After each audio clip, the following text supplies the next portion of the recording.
জন্য অর্থাৎ একটি সুষ্ঠু নির্বাচন দেশের গণতন্ত্র স্বাধীনতা সার্বভৌমত্ব রক্ষা করার জন্য একটি আন্দোলন এবং দেশের সাধারণ জনগণ মানুষ যেন ভোট দিতে পারে।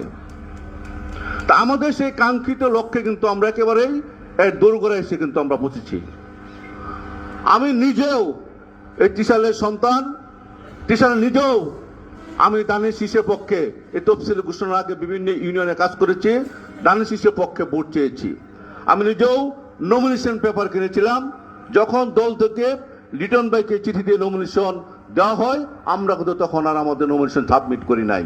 অর্থাৎ সব কিছুর পরে দলের প্রতি আমরা শ্রদ্ধাশীল, দলের নিয়ম কানুন, দলের সাংগঠনিক নিয়ম সকল কিছু মানতে আমরা বাধ্য।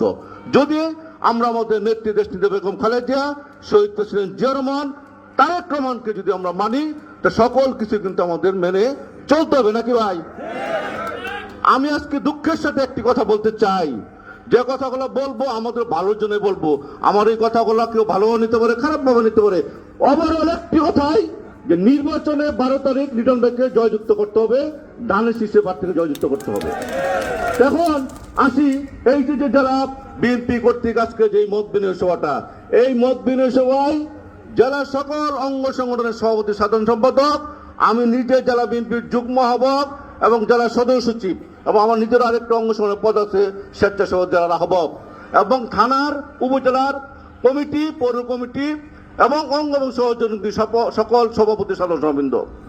অত্যন্ত দুঃখের বিষয়, নিয়ম থাকা সত্ত্বেও, সাংগঠনিক থাকা সত্ত্বেও অনেক সংগঠনের সভাপতি, সাধারণ সম্পাদককে দাওয়াত দেওয়া হয় নাই।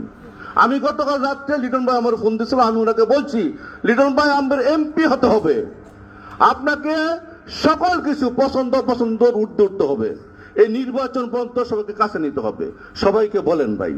তারপরে কিন্তু রাত্রে কেউ বলা হয় নাই। আজকে সকালবেলা আমাদের স্বেচ্ছাসেবক কনভেনর লিটন ভাই ফোন দিয়েছিল, ওর মধ্যে ঘুমাইছিল, তারপর ব্যাক করছে, আমি সাথে করে নিয়ে আসছি ভাই।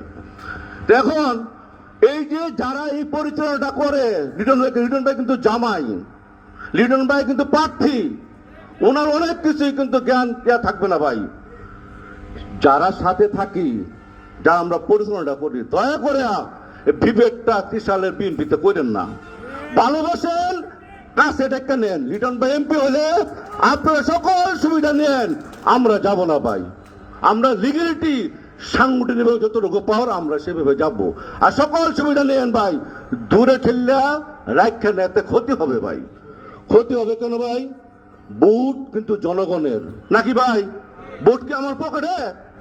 আমার স্ত্রী যখন ভোটটা দিবে, আমি কি সাথে থাকতে পারবো?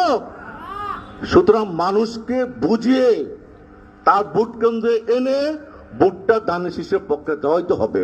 ব্যক্তি স্বার্থ থেকে উঠে আসি, আমরা দলের জন্য কাজ করি। আমাদের এই দানের শীষের মার্কা তারেক রহমানের মার্কা, দেশটি বেগম খালেদা জিয়ার মার্কা, শহীদ প্রেসিডেন্ট জিয়া রহমানের মার্কা। এই দানের শীষের মার্কা যদি হেরে যাবে বাংলাদেশ, হেরে যাবে তারেক রহমান। দুঃখ পাবে আমাদের দেশ নীতি বেগম খালেদা জিয়া সেই কবরখানা থেকে। সুতরাং নিজস্ব হিংসা থেকে বেরিয়ে আসি।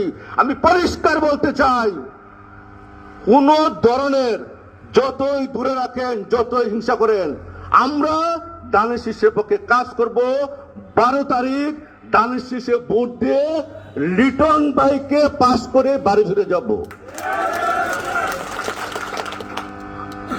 এত আন্দোলন, দেশটিতে বেগম খালেদা বিনা চিকিৎসা অসুস্থ হয়ে মারা গেল, শহীদ প্রেসিডেন্ট জিয়া রহমানের বাড়িটা ঘুরাই দিল, গুলশান বিশ্বে ম্যাডাম সেদিন যে কান্নায় ভেঙে পড়ছিল, আপনি কি ভুলে গেছেন? এই আওয়ামী লীগরা যারা আমাদেরকে 2-2.5 বছর এই শহরে ঢুকতে দেয় নাই, আমার সদস্য সচিব সহ আমরা একসাথে পড়াতে ছিলাম দীর্ঘদিন, আপনি কি ভুলে গেছেন? আমরা আমাদের পরিবার পরিজন থেকে বিচ্ছিন্ন ছিলাম, আমরা খেতে পারি নাই, ঘুমাইতে পারি না, বিভিন্ন জায়গায় আশ্রয় নিয়েছি। একটি কথা বলতে চাই, মূল্যবান কথা, আমার তো অনেক জ্ঞানী গুণী এখানে আছে, রাজনীতি থেকে অনেক ত্যাতিক্ষা বড় নেতা এখানে কিন্তু আছে। তবে মনে রাখবেন, বিএনপির নেতা কর্মীদেরকে মাধ্যমে কিন্তু দানের শীষের বিজয় সুনিশ্চিত করতে হবে। আওয়ামী লীগের কোন নেতাকে যদি আপনি যতই কাছে আনেন, সে গিয়া একজন মানুষ হচ্ছে কি ভোট চাইবো, সে যদি বলে ভাই ধানের শীষে ভোট দেন, তো মানুষ বলবে না 2 দিন আগে কইছেন শেখ হাসিনা নৌকা মার্কা, আপনি কিসের জন্য আসছেন, ওই লোক কি বলতে পারবে কোনো কিছু ভাই? সুতরাং ধানের শীষের পক্ষে যত লোকজন আছে তাদেরকে কাছে টানেন, তাদেরকে মাঠামান ঘরে ঘরে পাঠান, ভোটের জন্য বায়স করেন। মানুষ কিন্তু অনেক সচেতন, মানুষ দেখতে চায় যে পার্টির সাথে যে লোকটা যাচ্ছে সে কতটুকু ভালো না মন্দ, এটাও কিন্তু মানুষ দেখে না ভাই? এই যে আন্দোলন সংগ্রাম বিগত দিনে হয়েছে, সেই আন্দোলন সংগ্রাম আমরা যে 17 বছর করলাম, আমরা কিন্তু স্বৈরাচারী ফ্যাসিস্ট সরকারকে বিদায় করতে পারি নাই। একটি ছোট্ট জিনিস কোঠা আন্দোলনের মাধ্যমে ছাত্র জনতা, আমাদের নেতা তারেক সাহেব পিছন থেকে আমরা পিছন থেকে সাপোর্ট দিয়ে কিন্তু ফ্যাসিস্ট সরকারকে বাংলাদেশ থেকে আমরা বিদায় করছি। আমরা মনে করছিলাম শেখ হাসিনা তো কোনোদিন আমরা বিদায় করতে পারবো না, ঠিক না ভাই? তো যাই হোক, এই কথাগুলো মাথায় মনে রেখে ভাই, এর পরবর্তীতে আমাদের কার্যক্রমগুলো সবারই করা উচিত।